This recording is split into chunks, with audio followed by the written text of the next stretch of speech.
तो दोस्तों स्वागत है आप सभी का BNN न्यूज के सेकंड एपिसोड के अंदर। मैं जानता हूं कि ये वीडियो संडे को ही आना था, बट क्या करें, कुछ रीजंस की वजह से ये वीडियो थोड़ी लेट हो गई और इसीलिए ये संडे की बजाय आज आ रही है। लेकिन आप लोग इन सारी बातों को इग्नोर करिए और जानिए इस हफ्ते की सारी लेटेस्ट न्यूज। तो फिर आइए हम बिना किसी देरी के इस कमाल की वीडियो को स्टार्ट करते हैं।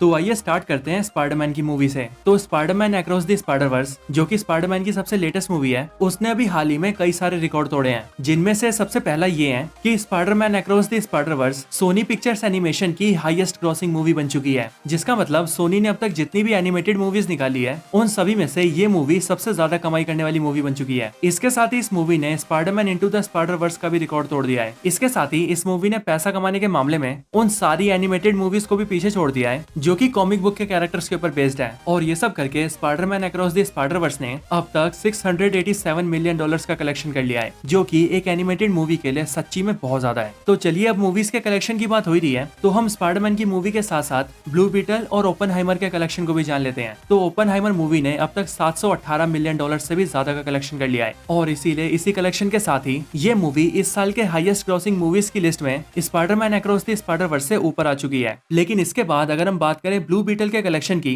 तो ब्लू बीटल इस साल रिलीज होने वाली डीसी की सबसे लोएस्ट मूवी बन चुकी है, क्योंकि डोमेस्टिक बॉक्स ऑफिस के अंदर इस मूवी ने पहले दिन $25.4 मिलियन की कमाई की है और ये collection Shazam fury of the God से भी कम है, क्योंकि उस मूवी ने भी अपने पहले दिन $30 मिलियन की कमाई कर ली थी और फ्लैश की मूवी ने $55 मिलियन की। तो हाँ, ये बिल्कुल सच है कि ये मूवी शज़ैम 2 और फ्लैश जितनी भी कमाई नहीं कर पाएगी। इसके साथ ही ब्लू बीटल मूवी को लेकर ये रिपोर्ट्स आ रहे थे कि इस मूवी के अंदर बेन एफ्लेक के बैटमैन का कैमियो होने वाला है, बिल्कुल उसी तरह से जिस तरह का कैमियो फ्लैश मूवी के अंदर था, बट आगे चलकर इस कैमियो को डिलीट कर दिया गया है। तो जब यही सारी बातें जेम्स गन से पूछी गई कि क्या ब्लू बीटल के मूवी मेकर्स ने सही में बेन एफ्लेक के बैटमैन का कैमियो डिलीट किया है, तो इसी बात का जवाब देते हुए जेम्स गन ने बताया कि इस पूरी बात के अंदर बिल्कुल भी सच्चाई नहीं है, क्योंकि उनके अकॉर्डिंग इस मूवी को लेकर बेन एफ्लेक का कोई भी कैमियो कभी शूट नहीं किया गया। तो आइए अब बात करते हैं मार्वल के सबसे बड़े प्रोजेक्ट यानी कि एवेंजर्स सीक्रेट वॉर्स की। तो जब ये मूवी अनाउंस हुई थी, तब उसी टाइम पर ये रूमर्स आ रहे थे कि एवेंजर्स सीक्रेट वॉर्स MCU के लिए एक रिबूट होने वाला है, जिसका मतलब इस मूवी के बाद अभी के MCU का एक तरीके से एंड कर दिया जाएगा और फिर उसके बाद कुछ नए कैरेक्टर्स के साथ एक नए सिनेमैटिक यूनिवर्स की शुरुआत होगी। तो अब उसी बात को लेकर फिर से ऐसे रिपोर्ट्स आ रहे हैं कि ये वाला रूमर सच हो सकता है और एवेंजर्स सीक्रेट वॉर्स सही में MCU के लिए एक सॉफ्ट रिबूट होने वाली है, जो कि अभी के सिनेमैटिक यूनिवर्स को पूरी तरह से रिबूट कर देगी। इसके अलावा रिपोर्ट्स ऐसे भी आ रहे हैं कि एवेंजर्स सीक्रेट वॉर्स के अंदर टॉबी मैगवायर के स्पाइडरमैन और एंड्रयू गारफील्ड के अमेजिंग स्पाइडरमैन का एक बहुत ही बड़ा रोल होने वाला है। इसी के साथ ही रिपोर्ट्स ऐसे भी हैं कि इसी मूवी में यानी कि एवेंजर्स सीक्रेट वॉर्स के अंदर ह्यूग जैकमैन के वुल्वरीन का भी एक बहुत ही मेजर रोल होने वाला है और इस मेजर रोल के लिए मार्वल के प्रेसिडेंट केविन फाइगी ने ह्यूग जैकमैन से डील भी कर ली है। चलिए अब बात करें अगली न्यूज की। तो अगली न्यूज है द मार्वल्स को लेकर। तो द मार्वल्स की डायरेक्टर, जिनका नाम नीला डा कोस्टा है, उन्होंने फैंस को ये हिंट दिया है कि उनकी बनाई हुई द मार्वल्स मूवी सीधा जाकर एवेंजर्स सीक्रेट वॉर से कनेक्ट होगी। हालांकि ऐसा भी हो सकता है कि ये बात सिर्फ और सिर्फ इस मूवी के प्रमोशन के लिए कही गई हो, ताकि किसी तरह से इस मूवी की हाइप बढ़े और फैंस इस मूवी को देखने जाएं। इसके साथ ही जब नीला डाकोस्टा से पूछा गया कि वो द मार्वल्स मूवी के फ्यूचर को कहां तक देखती हैं, तब उस बात पर उन्होंने ये जवाब दिया कि वो ये चाहती हैं कि इन फ्यूचर कैप्टन मार्वल की थर्ड मूवी भी आए और उस मूवी के लिए उनके दिमाग में 17 तरह के वर्जन्स हैं, जिनके बारे में वो पहले से ही केविन फाइगी से बात भी कर चुकी हैं और केविन फाइगी ने कहीं ना कहीं उन्हें ऐसा करने की परमिशन भी दे दी है। सो लेट्स सी कैप्टन मार्वल 3 आती है या फिर नहीं। तो चलिए अगली न्यूज की बात करें, तो वो फिर से स्पाइडरमैन अक्रॉस द स्पाइडर-वर्स से जुड़ी है। तो इसी मूवी का नेक्स्ट पार्ट, जिसका नाम स्पाइडरमैन बियॉन्ड द स्पाइडर-वर्स है, वो इस एनिमेटेड स्पाइडरमैन ट्रिलॉजी की थर्ड फिल्म होगी। और जैसे इस मूवी के अंदर बहुत सारे स्पाइडरमैन थे, ठीक उसी तरह से उस मूवी के अंदर भी कई सारे नए स्पाइडरमैन आएंगे। कुछ ऐसे स्पाइडरमैन भी दिखेंगे जो कि इस मूवी से मिसिंग थे और जिन नए स्पाइडरमैन के दिखने के chances Spiderman beyond the Spider Verse में सबसे ज्यादा हैं, वो है zombie Spiderman, hostess snack cakes Spiderman, man spider, ghost spider, spider boy, web beard, web man, animated Spiderman 1994 और आखिर में spiders man. So let's see movie में कौन से स्पाइडरमैन दिखते हैं और कौन से नहीं। इसके आगे बात करें इटर्नल्स मूवी की, तो इसी मूवी से एंजेलिना जोली के कैरेक्टर थेना के कई सारे कॉन्सेप्ट आर्ट को रिलीज किया गया है और ये वो सारे कॉन्सेप्ट आर्ट है जिन्हें मूवी के डिजाइनर्स ने रिजेक्ट कर दिया था। मैं सारी इमेजेस को स्क्रीन पे दिखा देता हूँ, आप जल्दी से देख लीजिए। इसी के साथ साथ इटर्नल्स की टीम से एजेक के कैरेक्टर का भी एक ऑल्टरनेट कॉस्ट्यूम डिजाइन रिलीज हुआ है, जो कि कुछ इस तरह दिखता है। चलिए बात करते हैं अगली न्यूज की। तो अगली न्यूज है वांडा विजन के स्पिन ऑफ सीरीज अगाथा कोवन ऑफ कियोस से। तो इसी सीरीज को लेकर ये कंफर्म कर दिया गया है कि इस सीरीज के अंदर टोटल 9 एपिसोड्स होंगे। इसी के साथ साथ अगाथा कवन ऑफ केओस के अंदर ऑब्रे प्लाजा को भी एक स्पेशल रोल ऑफर हुआ है और वो रोल है मार्वल कॉमिक्स की रियो वर्डल का। जो रियो वर्डल मार्वल कॉमिक्स के अंदर बेसिकली एक पावरफुल सॉर्सरर होती है जिसके पास होती है मैजिकल पावर्स। तो अब शायद हो सकता है कि ऑब्रे प्लाजा की रियो वर्डल सीरीज के अंदर अगाथा की पावर्स को टक्कर दे। इसी के साथ साथ इस सीरीज के अंदर एक और कास्टिंग को कंफर्म किया गया है और ये कास्टिंग है सशीर जामाटा की, जो कि इस सीरीज के अंदर प्ले करेंगी जेनिफर केल के कैरेक्टर को। तो चलिए इसके आगे बात करें अपने one of the favourite character Hulk की। तो हल्क को लेकर भी कई सारे छोटे अपडेट्स हैं, जिनमें से पहला अपडेट ये है कि हल्क की जो लाइव एक्शन मूवी साल 2003 के अंदर रिलीज हुई थी उसे अब हुलू प्लेटफॉर्म से हटा दिया गया है। हालांकि अभी तक हटाया तो नहीं है, लेकिन ये ऑफिशियली बता दिया गया है कि इसी साल 30 सितंबर के बाद से ये मूवी हुलू पर अवेलेबल नहीं होगी। और इसी को लेकर रूमर्स ये आ रहे हैं कि इस मूवी को हुलू से हटाकर सीधा डिज्नी प्लस पर डाला जा सकता है। इसके साथ ही आप सभी को साल 2008 में I the incredible Hulk movie तो याद ही होगी। तो इसी मूवी के डायरेक्टर जिनका नाम लुइस लेटेरियर है, उनसे जब मार्क रफेलो के हल्क के बारे में पूछा गया तब उन्होंने ये कहा कि उनके हिसाब से मार्क रफेलो का हल्क एक बच्चा है। और ये कंपैरिजन बेसिकली उन्होंने कॉमिक्स के हल्क को लेकर किया था और उसी बात को लेकर उन्होंने ये कहा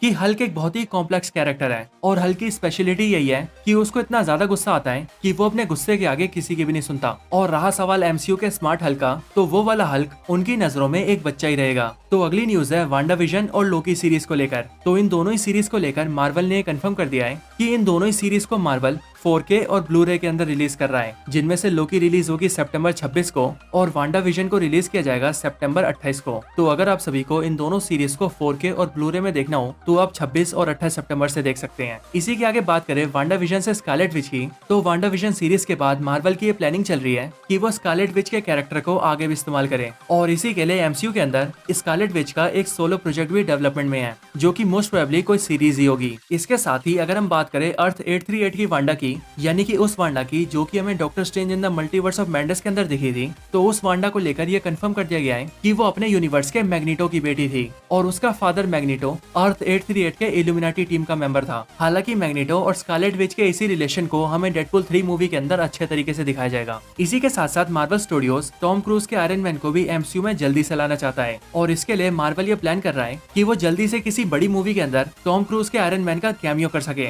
जिसके बाद जब टॉम क्रूज का आयरन मैन एवेंजर्स जैसी किसी बड़ी मूवी के अंदर दिखाई दे तो उसे लेकर फैंस के बीच और भी ज्यादा एक्साइटमेंट हो। इसी के साथ साथ डेडपूल 3 मूवी को लेकर भी एक नई अपडेट आई है, जिसमें कि हमें बताया जा रहा है कि अगले साल आने वाली डेडपूल 3 के अंदर एक छोटा सा रोल लोकी का भी होगा। इसके बाद बात करें फैंटास्टिक फोर मूवी की, तो मार्वल स्टूडियोज ने इस मूवी के लोगो को चेंज कर दिया है, क्योंकि पहले इस मूवी का लोगो ऐसा था और अब इसे बदलकर इस मूवी के लोगो को ऐसा बना दिया गया है। जानता हूँ कोई खास चेंजेस नहीं है, लेकिन फिर भी मार्वल ने किया है तो बताना तो पड़ेगा। इसके बाद बात करें एक्समैन 97 की, जो कि मार्वल की तरफ से आने वाली एक एनिमेटेड सीरीज होने वाली है। तो उसी सीरीज की डायरेक्टर ने ये कंफर्म कर दिया है कि एक्समैन 97 के सेकंड सीजन के ऊपर भी काम चल रहा है और वो काफी हद तक बनकर तैयार भी हो चुकी है। साथ ही साथ एक्समैन 97 सीरीज के कुछ कैरेक्टर्स के लीग ऑफ फिगर्स भी सामने आए हैं और इसके अंदर आप ये देख सकते हैं कि इसमें हमें 3 कैरेक्टर्स दिखाई दे रहे हैं, जो कि है स्टॉर्म, हैंक मैकॉय का बीस्ट और अपना वुल्वरीन। तो अगली खबर है द विचर से। द विचर सीरीज के एग्जीक्यूटिव प्रोड्यूसर ने ये कहा है कि उनकी इस सीरीज का मेन कैरेक्टर, जिसे ऑब्वियसली हेनरी कैविल ने प्ले किया था, वो आज की तारीख में बहुत ज्यादा पॉपुलर हो चुका है और उनके अकॉर्डिंग ये कैरेक्टर जेम्स बॉन्ड, बैटमैन और सुपरमैन जितना पॉपुलर है और हेनरी कैविल के कैरेक्टर की वजह से ये सीरीज भी बहुत पॉपुलर हो चुकी है। So all thanks to Henry Cavill. ये उसने नहीं बोला, ये मैंने बोला है। चलिए बात करें अगली न्यूज की, तो अगली न्यूज है एक्टर रॉन कैफेस जॉन्स की। अगर आप सभी इस एक्टर को नहीं जानते तो ये एक्टर ल्यूक केज और शज़ैम जैसे कई बड़े प्रोजेक्ट्स में काम कर चुके हैं, लेकिन एट द एज ऑफ 66 एक पल्मोनरी इशू की वजह से इनकी मौत हो गई है। सो भगवान इनकी आत्मा को शांति दे। अगली खबर है हैरी पॉटर को लेकर। तो आप सभी ये जानते ही हैं कि हैरी पॉटर मूवीज के अंदर हैरी पॉटर के रोल को डैनियल रेडक्लिफ ने प्ले किया है। तो इन्हीं को लेकर इस मूवी के कास्टिंग डायरेक्टर ने एक इंटरव्यू में ये कहा है कि उन्होंने हैरी पॉटर के कैरेक्टर के लिए सबसे पहले डैनियल को नहीं चुना था, यानी कि डैनियल उनकी पहली पसंद नहीं थे, बल्कि उनकी पहली पसंद थे अमेरिकन एक्टर लियाम एकिन। लेकिन जब उन्होंने लियाम एकिन को कास्ट किया तब वो कास्टिंग जेके रोलिंग को बिल्कुल भी पसंद नहीं आई, क्योंकि जेके रोलिंग के रिक्वायरमेंट के हिसाब से हैरी पॉटर के लिए उन्हें सिर्फ और सिर्फ एक ब्रिटिश एक्टर चाहिए था, जिसकी आंखें भी ब्लू या फिर ग्रीन हो, ताकि वो अपने बुक के कैरेक्टर को मूवीज से मैच कर सके। और फिर इसी के लिए हैरी पॉटर के कास्टिंग डायरेक्टर को डैनियल रेडक्लिफ को चूज करना पड़ा। तो इसके आगे बात करते हैं एक्टर जेमी डॉर्डन की। अगर आप सबने 50 शेड्स ऑफ ग्रे देखी है तो आप इस एक्टर को जानते ही होंगे। क्योंकि उन मूवीज के अंदर ये एक्टर लीड रोल में है। तो इसी एक्टर ने एक इंटरव्यू के अंदर ये कहा था कि वो भी टॉम हॉलैंड की अनचार्टेड मूवी का हिस्सा बनना चाहते थे और इसके लिए उन्होंने इस मूवी के डायरेक्टर को कई बार अप्रोच किया था, लेकिन उन्हें इस मूवी के अंदर रोल नहीं मिल पाया। इसी के साथ साथ उन्होंने ये भी रिवील किया कि उन्होंने साल 2013 में आने वाली मैन ऑफ स्टील मूवी के लिए भी ऑडिशन दिया था और उस मूवी के अंदर वो सुपरमैन को प्ले करना चाहते थे और इसके लिए उनसे कई बार ऑडिशंस भी लिए गए थे, जिन ऑडिशंस में उन्होंने सुपरमैन की कॉस्ट्यूम में ऑडिशन दिए थे, लेकिन एट द एंड उन्हें इस मूवी के लिए कास्ट नहीं किया गया और ये रोल दिया गया हेनरी कैविल को। अगली न्यूज की बात करें तो वो है बारबी मूवी से। तो बारबी मूवी अब डोमेस्टिक बॉक्स ऑफिस के अंदर वार्नर ब्रोस की अब तक की सबसे ज्यादा कमाई करने वाली मूवी बन चुकी है और अब इसने द डार्क नाइट को भी पीछे छोड़ दिया है। साथ ही साथ वार्नर ब्रोस की तरफ से इस मूवी के डिजिटल रिलीज डेट को भी अनाउंस कर दिया गया है और डेट रखी गई है 5 सितंबर की, यानी कि 5 सितंबर से ये मूवी डिजिटली अवेलेबल हो जाएगी। तो जिन्होंने भी इस मूवी को थिएटर्स में नहीं देखा है वो अब इस मूवी को डिजिटली देख सकते हैं और ये मूवी अमेजॉन प्राइम के ऊपर भी अवेलेबल होगी। बारबी मूवी के साथ साथ